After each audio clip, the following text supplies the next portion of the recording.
네, 오늘 시장 상황 유가증권 시장은 보합선 정도에서 계속적으로 등락을 보여주고 있습니다. 삼성전자 흐름과 맥을 같이 하는 그 모습이 나오고 있고요.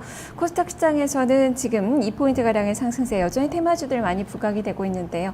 철도 관련된 종목군들도 좋습니다. 브라질 고속철도 운영에 대해서 협력을 강화한다라는 소식과 더불어서 철도주들 지금 대하 TI 중심으로 움직이고 있고요.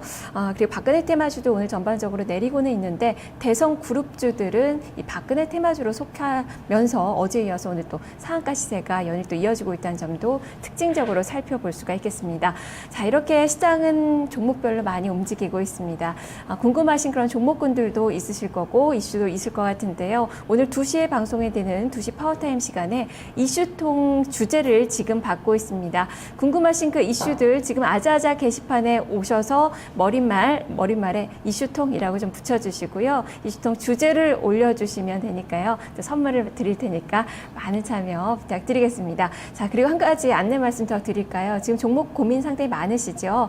내일 토마토 위클리가 방송이 되는 토요일입니다. 종목 진단과 포트폴리오 진단 시간이 마련이 되어 있습니다. 지금 전화 접수 같이 받고 있는데요. 서울 전화 02-2128-3388번, 2128-3388번을 이용하셔서 지금 종목 진단, 포트폴리오 진단 많은 참여 역시 부탁을 드리겠습니다. 자, 시장 상황은 지금 지루한 그런 장세가 이어지고 있습니다. 과연 모멘텀이 무엇이 있는지 어떻게 전략 세워봐야 될지 지금부터 살펴보도록 하겠습니다. 증권사 연구원들의 한 줄 전략부터 보겠습니다. 키움증권 마주옥 팀장입니다. 제한적인 반등 구간으로 보고 있네요. 스페인 구제금융 신청과 중국의 경기부양책 발표 전까지는 조정을 예상을 한다라는 의견입니다. 한양증권 임동락 연구원입니다. 단기 급락에 따른 반등은 가능하지만 연속성 확보는 불투명하다라는 시각입니다. 지지력을 검증하는 데 중점을 두자라는 의견을 제시했습니다. 다음은 삼성증권 임수긴 연구원입니다. 추가 급락 가능성은 제한적이다라는 판단에서 중소형주보다는 낙폭과대 대형주 중심으로 관심을 가져보자라는 의견을 제시했습니다. 현대증권 배성영 연구원입니다. 60일선 지지력 테스트 국면이다라는 관점인데요.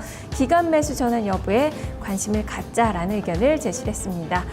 자, 시장이 추가적으로 더 밀릴지 아니면 여기서 지지를 받을지에 대해서 관심이 많이 모아지는 그 시기네요. 이에 따라서 전략도 좀 달라질 것 같은데요. 일단은 낙폭 과대에 따른 반발 매수세가 예상이 되고 있는 그 대형주들 위주로 전략들도 많이 좀 제시가 되고 있습니다. 자, 이 중에서 키움증권 마주옥 팀장의 의견 자세히 좀 들어보겠습니다. 팀장님 안녕하세요. 예, 안녕하십니까. 네, 한 줄 전략을 보니까 앞으로 시장은 스페인의 구제금융 신청과 중국의 경기부양책 발표까지는 조정을 보일 것이다 라는 시각을 주셨습니다. 과연 조정의 폭을 어느 정도는 예상을 하시는 건지, 그렇다면 앞으로의 시장 상황 어떤 점이 어떤 그 이슈들이 시장을 움직일 수 있을지 하나하나 좀 분석을 해주시죠. 예, 지난 9월에 주요 중앙은행들이 금융 완화 정책을 발표했고요. 그 이후에 그냥 횡보 양상, 그런 기간 조정 양상을 보이고 있는데요. 지수가 뭐 크게 떨어질 거다 이렇게 생각하지는 않고요. 지금 수준에서 왔다 갔다 할 거다 이렇게 보고 있습니다. 결국은 글로벌 경기 회복에 대한 의구심이 좀 여전히 높은 가운데 3, 4분기 기업 실적 부진이 주가에 부정적인 영향을 미치고 있다 이렇게 볼 수 있는데요.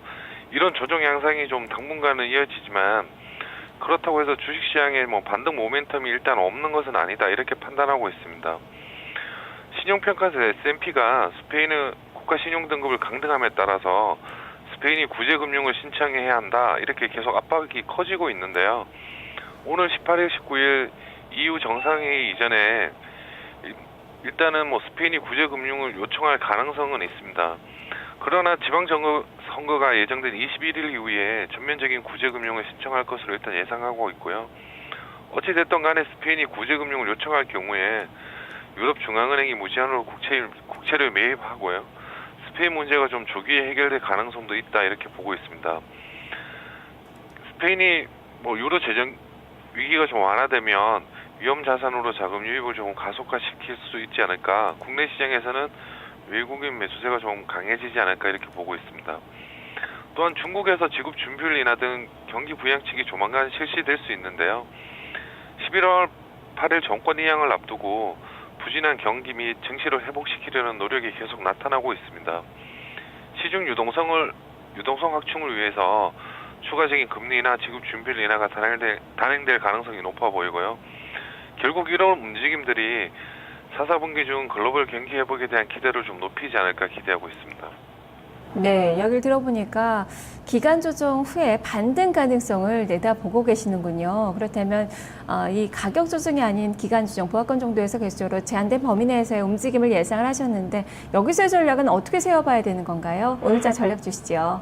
일단 최근 중국 관련 내수주 상승세가 좀 이어지고 있는데요. 이런 상승세가 좀 더 이어지지 않을까 보고 있습니다. 중국의 정권 이양을 앞두고 증시 및 경기 반등 가능성이 좀 높아지고 있는 상황이고요. 이에 대한 기대가 중국 관련주들의 투자 심리를 좀 회복시키지 않을까 보고 있습니다. 대형 업종 중에는 반도체하고 자동차 업종에 주목할 시점으로 보고 있는데요. 결국은 주요국 금융 완화 정책, 경기 부양책 이런 것들이 글로벌 경기 회복에 대한 기대를 좀 높일 수 있고요. 이럴 경우에 반도체하고 자동차 업종의 기업 실적 전망이 좀 개선되지 않을까 보고 있습니다.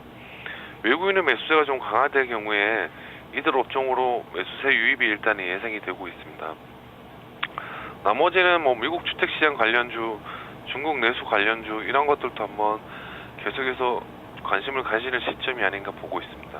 예, 알겠습니다. 말씀 잘 들었습니다. 예, 수고하십시오. 네, 그만큼 중국 관련된 섹터의 그 종목군들도 체크를 해보시면 좋을 것 같고요. 장중에 중국 증시의 움직임도 역시 중요한 포인트가 될 것 같네요. 키움증권 마지옥 팀장과 함께했습니다.